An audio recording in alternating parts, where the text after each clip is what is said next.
Sheila, and I wanted to just talk a little bit about what is going on right now with this global pandemic called the coronavirus that we are all, as a human being on planet Earth, dealing with. And I just wanted to add my perspective and hopefully some support to you if you are home sheltering in place, if you are on the front lines, or if you have any family members who are dealing with this current disease. And this is new territory, and I'm not here to tell you I have the answers and to give you the perfect supplement. In fact, I don't really want to focus on supplements because right now we're just supposed to be home, and I want to really acknowledge what tools we have at home that we can use to support the body. And I'm really thinking about the fact that so many of us are really feeling that we're in a moment of survival. And survival brings forth the basic necessities and the tools. And if those tools are implemented properly, that allows the body to thrive. So as much as, none of us want this to be happening, I'm supposed to be in Mexico right now leading a retreat. So it's been really, really hard on me. I went through a lot of emotions, having to let go of something I'd planned for over a year. I had many people counting on it, and, we're not there. I'm home, sheltering in place just like you. And so there's so many emotions, and there's a lot of anxiety, and there's a lot of fear, and there's a lot of the unknown. Yet there is that need to really take care of ourselves, take care of our family, take care of our community, and all the things that we can do to get there. And I'm reminded of the metaphor of camping.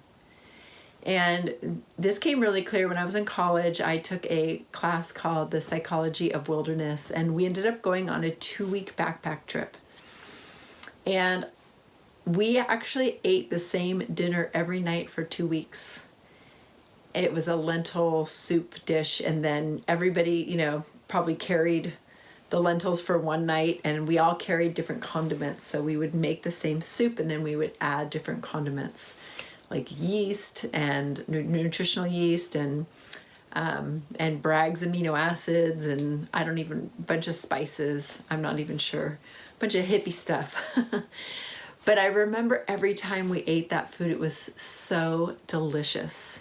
Every night, the same dinner was so delicious because we were getting nourished. We were cooking over the fire, and it was just simple, right? When you're camping, when you're out in nature, you're drinking water. You're looking and admiring the beauty.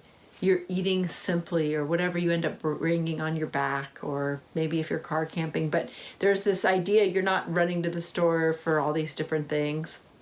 Unless you're a glamper, that's another story. But what I'm saying, and you go to sleep early and you wake up with the sun and you're just in the elements, and that in itself is so healing.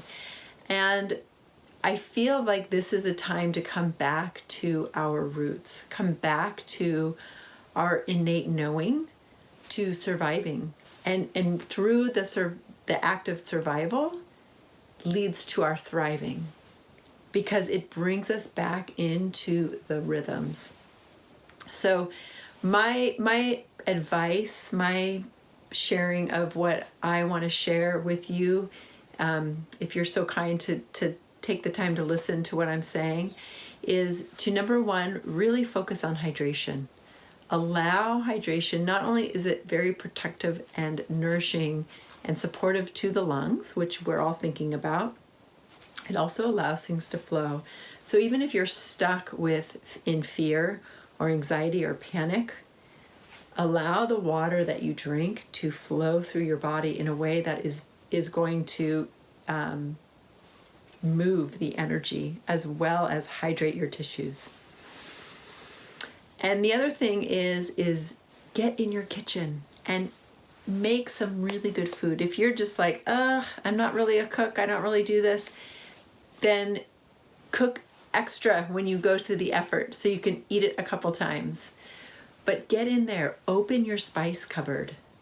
I know that's, not everybody likes spicy food or should eat spicy food, but spices, even hot spices, are so lung protective. They get your juices moving, and that's really what we want to be doing right now. So get in your kitchen and be creative. Google a recipe. I pulled out a friend's cookbook today that I recently got that I haven't really had a chance to read, and it's so delightful to read it and to read her stories around the recipes. And I bookmarked some of the things that I want to be making soon. So you probably have some cookbooks on your shelves too. Grab some. And then the other thing, a nutritionist friend of mine taught me is, say you open your fridge and you're like, sheesh, I have these 3 main ingredients. I do not know what to make.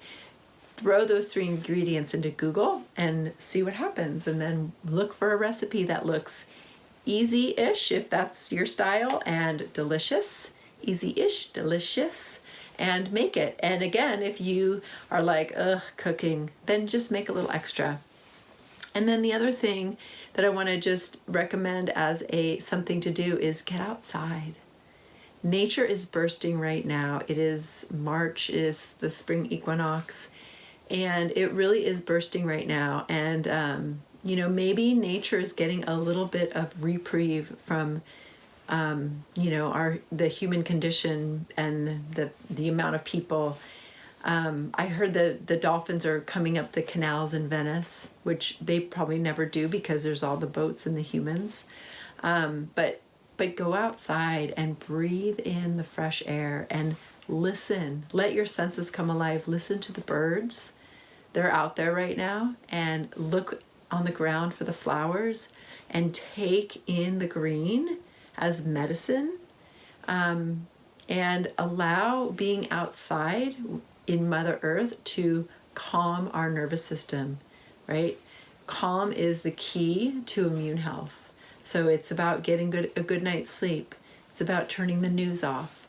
It's about relaxing and tapping into who you are. And I'll just leave you with this. This is actually something that I talk about when I teach about sleep. And I say, to get a good night's sleep, we're in such a different age with social media and computers and TVs and all that kind of stuff. But tap into your inner teenager, right? I have a teenager right now, and the walls are painted kind of darker colors, and there's a string of lights, and maybe there's an aromatherapy, or we used to maybe have incense, but it's this calm vibe. There's music, right? It's not the blaring TV or, social media. It's just about being calm. So tap into your inner teenager. What was your room like when you were a teenager, right? I had some fun plants and a fish tank, and it was all mellow. But tap into that and just see if you can really kind of come back to yourself. Come back home to yourself. And whatever other self-care things that you like to do, I just invite you to take part in the global healing that really needs to happen right now. And how do we come to this place of being home? How do we come to this place of survival? And then how do we take it so that it becomes a part of who we are in our rhythms, and then it becomes a way for us to thrive. So as scary and unknowing that this moment is, let us each find peace within ourselves so that whatever part of the storm we have to weather, we can at least be at peace within ourselves. So I wish you well. Please reach out if you need anything, if you need somebody to talk to, if you are feeling alone or scared. I'm happy to be here and be support. And I will say that I have shared a lot of cooking videos on my Facebook page, which is occidentalnutrition.com, and I've also shared a lot on my YouTube channel, which is occidentalnutrition.com or whatever the YouTube is. And you can go there and you can watch some of them. It's all free, and I try to share a lot there. So I'm here, and you're there, And thanks for watching, and I wish you peace and health and hydration. Peace out.